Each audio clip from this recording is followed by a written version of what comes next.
आने की जरूरत नहीं थी, लेकिन आज आज़ादी के 77 सालों के बाद एक अहम गोशा जो आज़ादी की लड़ाई से जुड़ा हुआ है वो मदरसों और उलमा का किरदार है, और उसको भुला दिया जाता है, उसको छोड़ दिया जाता है। और उसी के तरफ इशारा करने के लिए मैं आपके दरमियान आया हूँ। 1757 में सिराजुद्दौला की शहादत हुई और 1799 में टीपू सुल्तान शहीद कर दिए गए। जिस दिन जनरल हैरिस ने पुकारा कि आज से हिंदुस्तान हमारा है, जब तक ये शख्स जिंदा था हम नहीं कह सकते थे कि हिंदुस्तान हमारा है। उसके बाद शाह अब्दुल अजीज मुहद्दिस देहलवी जो हिंदुस्तान के सबसे बड़े उस वक्त के आलिम थे, 1803 ईस्वी में उन्होंने जिहाद का फतवा दिया और फतवा दिया कि अंग्रेजों की नौकरी तक नाजायज है। और वो काफी ज़ईफ और बूढ़े हो चुके थे। उन्होंने अपने शागिर्द खास सैयद अहमद शहीद बरेलवी रहमतुल्लाह अलैह को उन्होंने मुकर्रर किया कि तुम अमीरुल मुजाहिदीन बनकर और हिंदुस्तान की आज़ादी की लड़ाई लड़ो। अंग्रेज़ों ने हिंदुस्तान को छीना था मुसलमानों से। उससे पहले मुसलमान बादशाह थे, जिसके वजह से उनको ज़्यादा चिढ़ या खतरा मुसलमानों से था, इसलिए ज़्यादा चौंकते थे या निशाना बनाते थे मुसलमानों को। सैयद अहमद शहीद बरेलवी हज के लिए गए और जहाँ पर रसूलुल्लाह सल्लल्लाहु अलैहि वसल्लम ने बैत रिजवान की बैत ली थी, वहाँ हिंदुस्तानी हाजियों से जिहाद वतन की बैत लिया था। आने के बाद उन्होंने मूवमेंट शुरू किया सरहद के इलाके से, और पेशावर तक का पूरा इलाका उन्होंने फतह कर लिया था। लेकिन अपनों की गद्दारी, वसाइल की कमी की वजह से बालाकोट के मैदान में अपने साथियों के साथ 1831 ईस्वी में शहीद हो गए। उनकी शहादत के बाद मौलाना नसीरुद्दीन देहलवी ये अमीरुल मुजाहिदीन बने अंग्रेजों से लड़ाई के लिए। 1840 में उनके इंतकाल के बाद मौलाना विलायत अली और मौलाना इनायत अली अजीम आबादी, ये पटना के दो भाई थे, इन्होंने मुजाहिदीन की क़यादत की।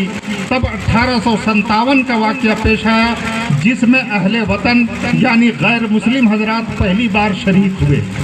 ये आखिरी सफ़ के मुक्तदी हैं। पहले आज़ादी की लड़ाई हमारे उलमा ने लड़ी, हमारे मदरसे वालों ने लड़ी। 1857 के बाद के जो किस्से हैं और जो कुर्बानियाँ हैं, उसमें अफसोस की बात है कि उलमा के किरदार को 1857 में 56,000 उलमा को शहीद किया गया था। दिल्ली से खैबर तक का कोई पेड़ ऐसा नहीं था कि किसी आलिम की लाश नहीं लटक रही हो। उलमा से लग रहा था हिंदुस्तान खाली हो जाएगा। तो हजरत कासिम नानोतवी रहमतुल्लाह अलैह, जिन्होंने जिहाद किया था अंग्रेज़ों से शामली और पानीपत के मैदानों में, उन्होंने दारुल देवबंद कायम किया कि अगर उलमा ही नहीं रहेंगे तो मुसलमान बगैर सर के हो जाएंगे।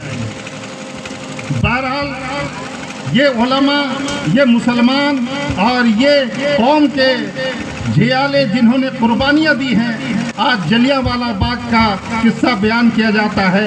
लेकिन खान अब्दुल गफ्फार खान ने उस वक्त कहा था, उस वक्त 70 पठान वहाँ शहीद हुए थे। उन्होंने कहा कि कसम खुदा की, अगर किसी पठान के पीठ पर एक भी गोली दिखा दो और सीने में गोली नहीं खाया होगा तो मैं संन्यास ले लूँगा, आज़ादी की लड़ाई से हट जाऊँगा। चेक किया गया तो तमाम मुसलमानों ने सीने पर गोली खाई। आज जलियांवाला बाग का किस्सा बयान होता है, लेकिन मुसलमानों की जो शहादत है और कुर्बानियाँ हैं, इसलिए ये सबक देता है कि इस मुल्क में मुसलमान किरायादार नहीं है बल्कि हिस्सेदार है। इसमें सर झुका के रहने की ज़रूरत नहीं है। इन्होंने जो दूसरे लोगों ने आज़ादी में हिस्सा लिया तो उन्होंने इक़्तिदार भी पाया, उन्होंने कुर्सियाँ पाई, उन्होंने हुकूमत और वज़ारत पाई।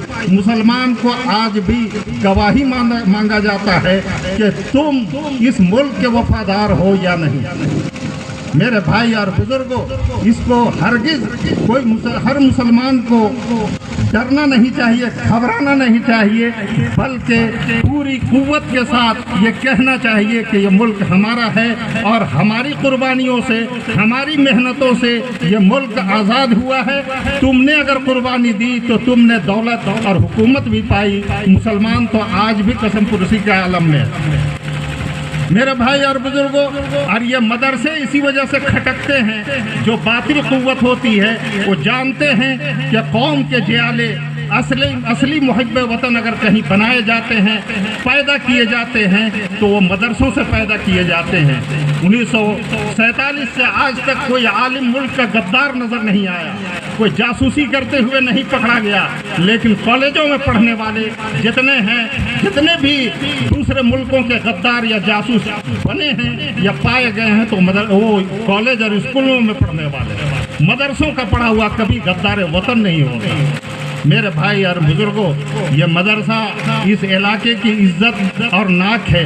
مجھے احساس ہے کہ جس طرح سے جتنا تھپیڑے کھانے کے بعد 1963-64 سے ابھی تک اس مدرسے نے جو کچھ جھیلا ہے، اور مدرسہ کو جتنا تھپڑ کھانا پڑا، جتنے اس پر پتھر چلے ہیں، جتنے اس پر حملے کیے گئے ہیں، کہنے کے تو لوگ بہت ساری باتیں کہتے ہیں، لیکن یاد رکھو اس پورے علاقے میں چیلنج کے ساتھ کہتا ہوں کہ کوئی نہیں کہہ سکتا ہے کہ اس مدرسے والوں نے یا یہاں کے کارکنان، یہاں کے عہدیدار نے کسی طرح کے کسی کو کی زمین چھینی ہو، کسی کی دولت چھینی ہو، کسی کی حکومت چھینی ہو، لیکن اس کے باوجود اس مدرسے کو ہمیشہ پتہ نہیں اللہ کی کیا مشیت ہے، آزمائشوں سے گزرنا پڑا، لیکن اس کے باوجود یہاں کے کارکنان، اسٹاف کام کرتے رہے اور انشاءاللہ کام کرتے رہیں گے، اور یہاں قوم کو وہ دینے کی کوشش کریں گے کہ جس سے ایک سچے محب وطن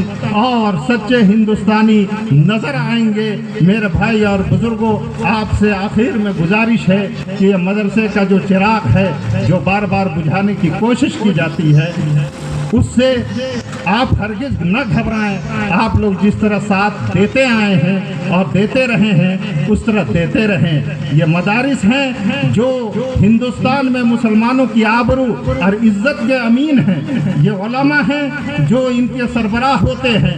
اس کے علاوہ اس کو جو ساتھ دینے والے کارکنان ہیں، لائق مبارکباد وہی لوگ ہوتے ہیں۔